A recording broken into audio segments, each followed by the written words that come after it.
Hello everyone, आप सब कैसे हैं। मैं उम्मीद करता हूं कि बहुत अच्छे होंगे और अपनी पढ़ाई को बहुत अच्छे से कर रहे होंगे। मैं Akash Kumar वड़ाना ICT virtual classroom में आपका बहुत बहुत स्वागत करता हूं मेरे प्यारे बच्चों।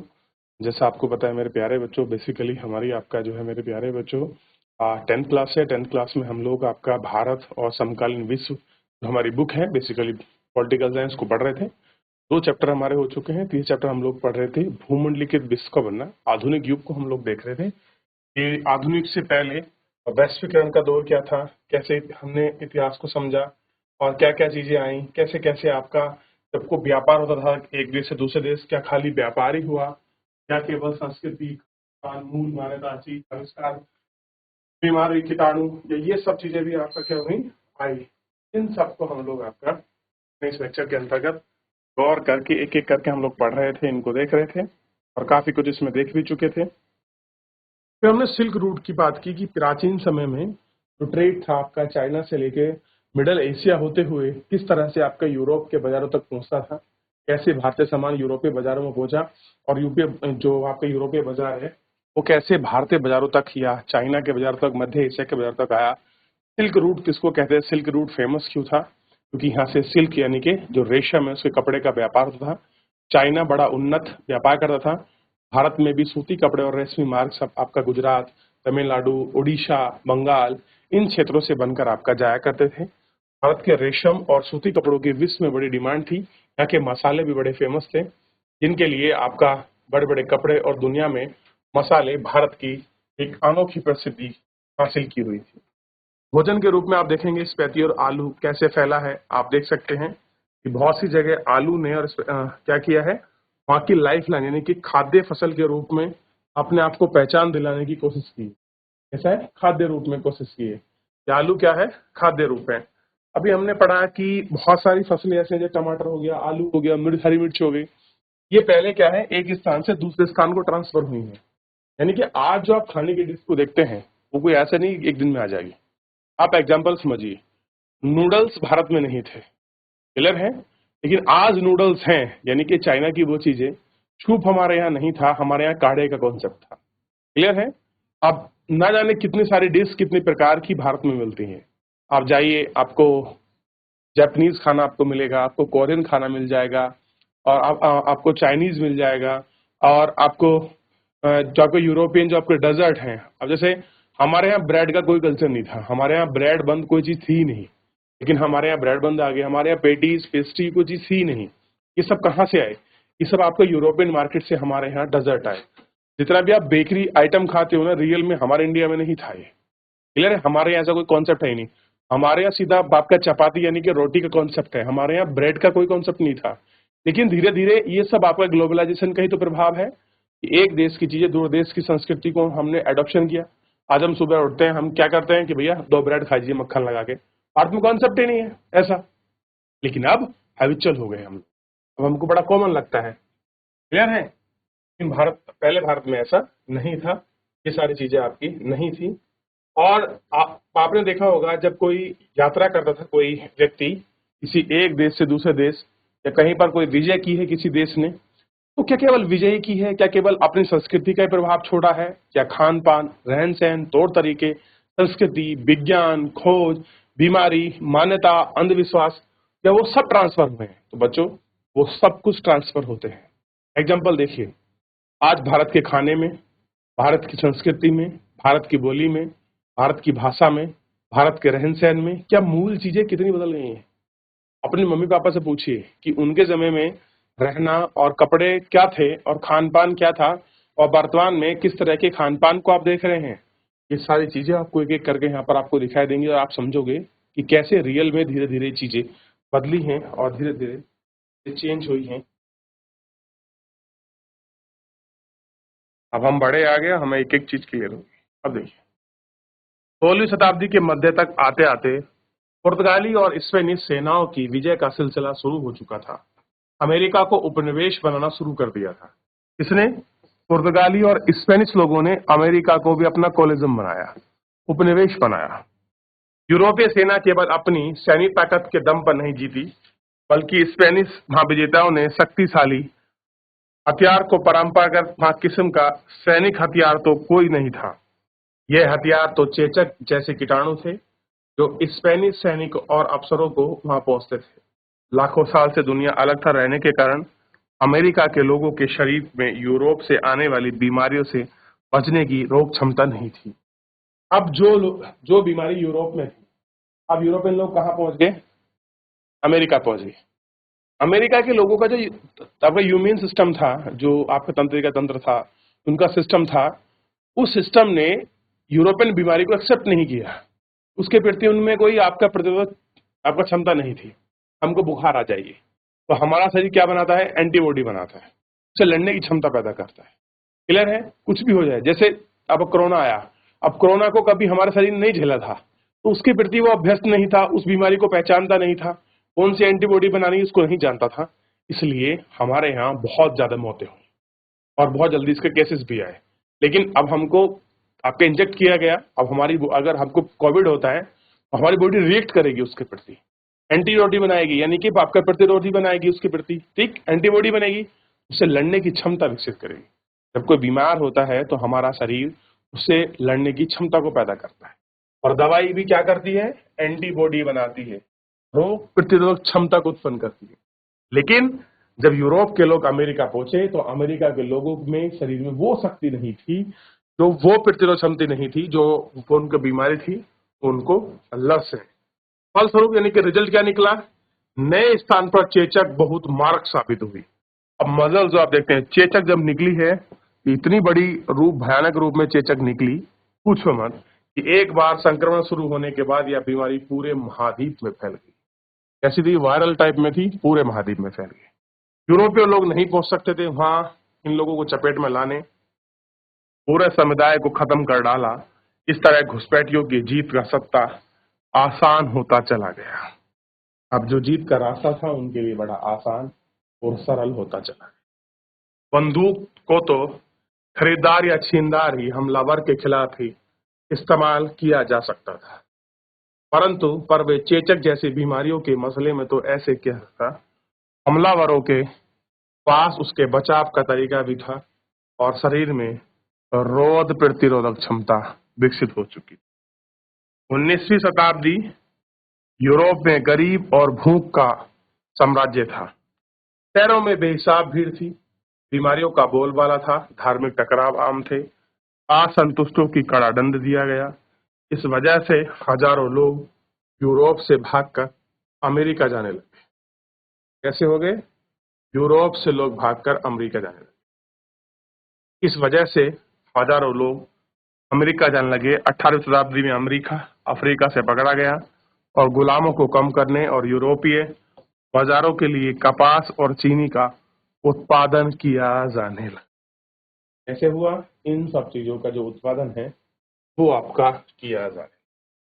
आप देख सकते हैं, और कह रहे हैं कि 18वीं शताब्दी में काफी समय बीत जाने के बाद चीन और भारत दुनिया का सबसे धनी देशों में गिना जाता था। एशियाई व्यापार ने भी उन्हें दबाया, लेकिन विशेषज्ञों की माने तो 15वीं शताब्दी से ही चीन ने दूसरे देशों के साथ अपने संबंध करना शुरू कर दिया। वह दुनिया से अलग थलग पड़े रहने लगे। चीनी की घटती भूमिका और अमेरिका के बढ़ते महत्व के चलते विश्व व्यापार पश्चिमी केंद्र की ओर खिसकने लगा। अब पूरे यूरोप में व्यापार का सबसे बड़ा जो केंद्र है वो आपका बन गया।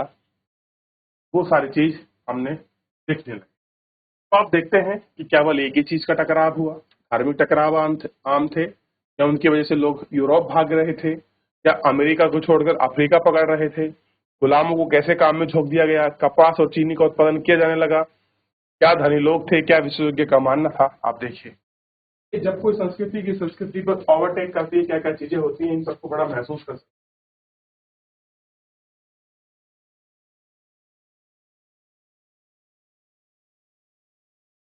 गुलामों की खरीद फरोख्त करता दिखाया गया है कि कैसे गुलामों को खरीदा और बेचा जा रहा है। इसको आपका दिखाया गया है और आपका दर्शाया भी गया है। एक खरीदार नीलाम करते हुए कतार में खड़े गुलामों को गौर करते हुए देखिए। इस चित्र में 4 औरतों और लंबी टोपियां पहने हुए पुरुष हैं और दबाव और अच्छी कीमतों पर इन सारों को खरीदा जा रहा है। तो देखा गया है, कहाँ पर इनको खरीदा गया है, देखा जा रहा है। इन सबको आप अच्छे से बात कर सकते हैं, अच्छे से देख सकते हैं। क्लियर है? इतना कोई डाउट, यहाँ तक कोई डाउट, कोई क्वेरी किसी बच्चे का, एक बार देख लीजिए, एक बार पढ़ लीजिए, आगे बढ़ जाएं। 19वीं शताब्दी, 1815 से लेकर 1814। 19वीं शताब्दी में दुनिया तेजी से बदलने लगी। आर्थिक, राजनीतिक, सामाजिक, सांस्कृतिक और तकनीकी सरकार ने पूरे के पूरे समाज को काया पलट कर दी है और विदेशी संबंधों को नए ढर्रे पर ढाल दिया है। अर्थशास्त्रियों के अंतर्राष्ट्रीय आर्थिक विनियमन ने 3 तरह की गतिविधियों का प्रहार का उल्लेख किया है। पहला प्रवाह है व्यापार का, होता है जो 19वीं सदी का मुख्य रूप से वस्तुओं जैसे कपड़े और गेहूं आदि के व्यापार तक ही सीमित था। पहले में क्या था? गेहूं और कपड़ा था मुख्य रूप से। दूसरे में देखिए, इसमें क्या था? श्रम का प्रवाह था। ठीक, इसमें लोग काम या रोजगार की तलाश में एक जगह से दूसरी जगह जाते थे। और तीसरा प्रवाह था पूंजी यानी कि पैसे का, जिसमें अलग अलग अवधि में ये एक दूर दराज के इलाकों में आपका जाया करते थे, निवेश करते थे।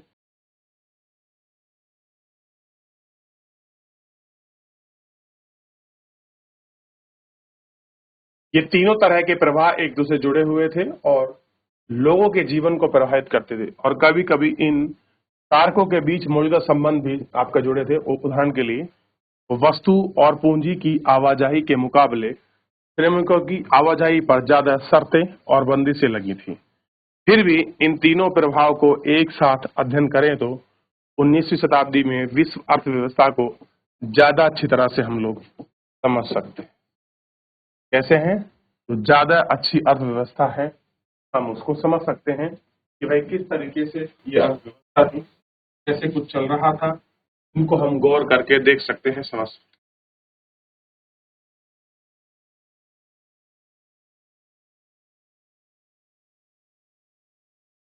विश्व अर्थव्यवस्था का उदय, जो विश्व अर्थव्यवस्था है उनका उदय। कह रहे हैं कि इस विषय को समझने के लिए सबसे पहले औद्योगिक यूरोप में खाद्यान्न उत्पादन और उपभोग के बदलते रुझान पर विचार करने तो सबसे बेहतर होगा। कह रहे सबसे पहले औद्योगिक यूरोप आया तो उसमें खाद्यान्न जो उत्पादन था वो बदला, उपभोग का पैटर्न चेंज हो गया, उनको बेहतर समझेंगे। सामान्य रूप से हम सभी देशों के भोजन के मामले को आत्मनिर्भर होने का प्रयास करेंगे और इन बातों को ध्यान रखेंगे। और ब्रिटेन खाद्य आत्मनिर्भरता के रास्ते पर चलने लगा है, तो वह लोगों का आजीवन स्तर गिरने लगा है। सामाजिक तनाव कैसे फैले हैं, इनको देखेंगे, इनके पीछे की आशंका क्या थी, क्या कारण थी, इन सब पर हम लोग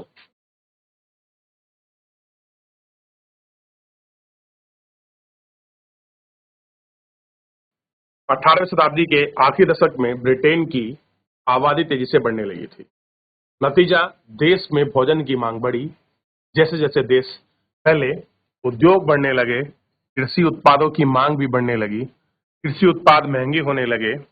दूसरी तरफ बड़े भूस्वामियों के दबाव में सरकार ने मक्का के आयात पर भी पाबंदी लगा दी, जिन्हें कानून के सहारे सरकार ने एक पाबंदी लागू की। उन्हें कॉर्न लॉ कहा गया।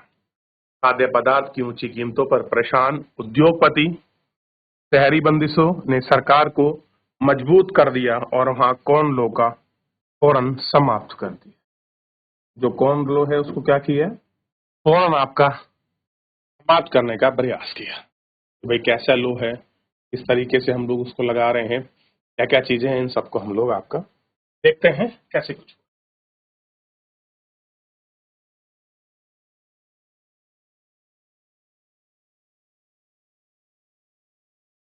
कॉर्न लॉ के निस्तार हो जाने के बाद बहुत कीमत पर खाद्य पदार्थ का आयात किया जाने लगा। आयातित खाद्य पदार्थ लागत ब्रिटेन में पैदा होने वाले खाद्य पदार्थ से कम थी। फलस्वरूप ब्रिटिश किसानों की हालत बिगड़ने लगी, क्योंकि आयातित माल की कीमतों का मुकाबला नहीं कर सकते थे। विशाल भूभागों पर खेती बंद हो गई, हजारों लोग बेरोजगार हो गए, गांव घर से उजड़ कर वे शहरों और दूसरे देशों में जाने लगे। जब खाद्यान्न चीजें प्रभावित होती हैं, जब आदमी की खाद्यान्न पर पकड़ दूर हो जाती है या महंगाई आसमान छूने लगती है, तब देशों का जो लोग हैं वो अपना मूवमेंट करते हैं एक स्थान से दूसरे स्थान के लिए। एक देश से दूसरे देश के लिए बेहतर रोजगार और बेहतर अपॉर्चुनिटी के लिए वो लोग क्या करते हैं, मूवमेंट करते हैं। क्लियर है? और ये मूवमेंट होता है उन्हें अपने देखने के लिए, अपने देख रेख के लिए, इन सब के लिए वो मूवमेंट पर फोकस करते हैं कि भाई कहीं और चले जाएंगे तो रोजगार अच्छा मिल जाएगा, अच्छी हो जाएंगी, और एक एक करके इसी तरह का वो अपना प्रयास करते हैं। क्लियर है?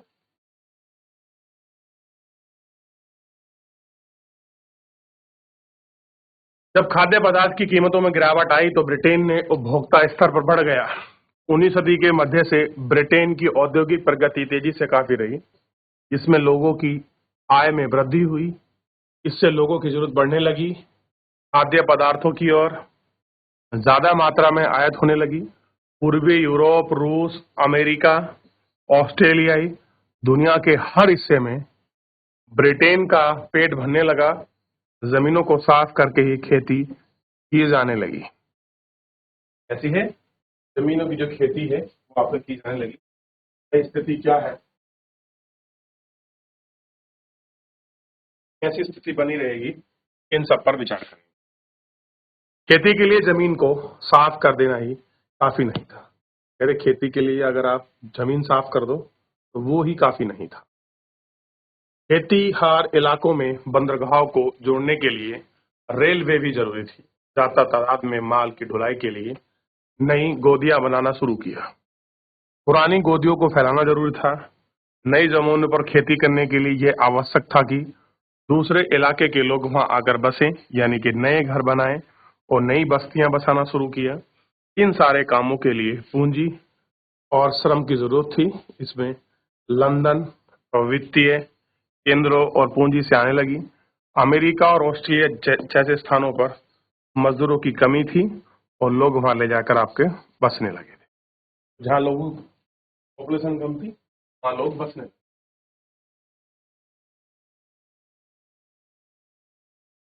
क्लियर है? तो कोशिश ये की 19वीं सदी में यूरोप के लगभग 5 करोड़ लोग अमेरिका और ऑस्ट्रेलिया में जाकर बस गए।